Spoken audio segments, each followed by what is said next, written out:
Hi, I'm Anna with Ahlam Academy in Houston, Texas. In this video, I'm going to be showing you the hip slides.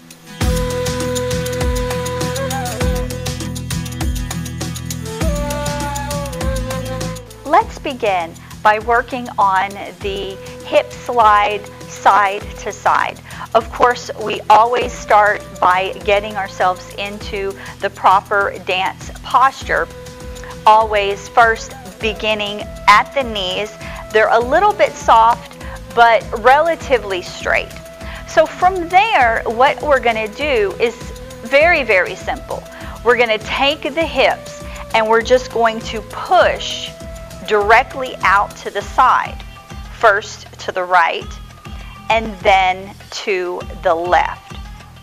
So here we're focusing on pushing out the top of the hips the most.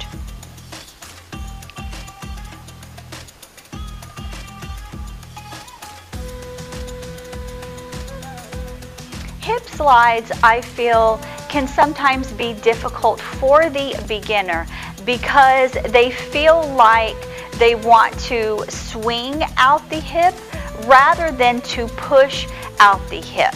And so what happens is the knees start to bend one side and then the other as they swing. And so it appears as if the bottom of the hips are swinging out like this rather than keeping a straighter leg and just pushing out the hips side to side. Next, we're going to take a look at the hip slides front and back. So here, what I'm going to do is take my hips and I'm going to push them directly forward over the toes.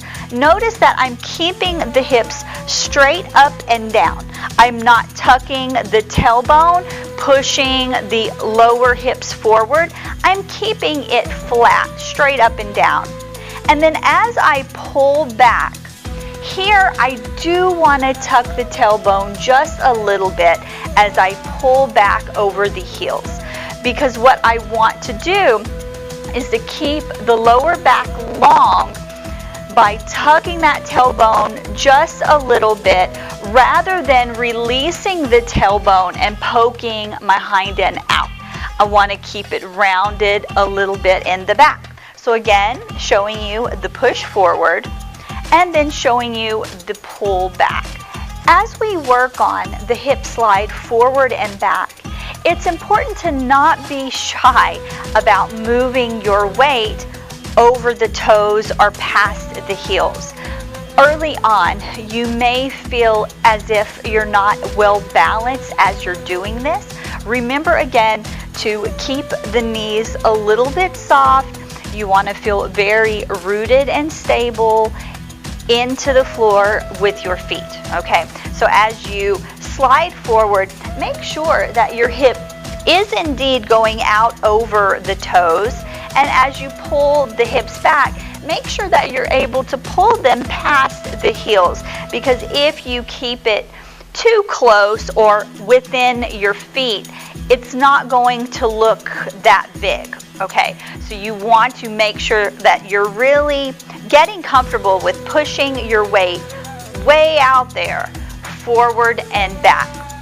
And as you do that too, keep in mind to keep the ribs lifted, okay? Keep the shoulders back, but relaxed. Keeping your arms and hands, of course, in good posture as you move the hips forward and back. You don't want to seem as if you're collapsing the upper body as you shift the hips back, or maybe lifting too much or over exaggerating, hyperextending in the back as you push your hips forward. You just want to be relaxed, keeping the upper body stable and lifted. Thank you so much for watching this video. I hope you liked it. If you did, please like, share, and subscribe, and I'll see you in the next video.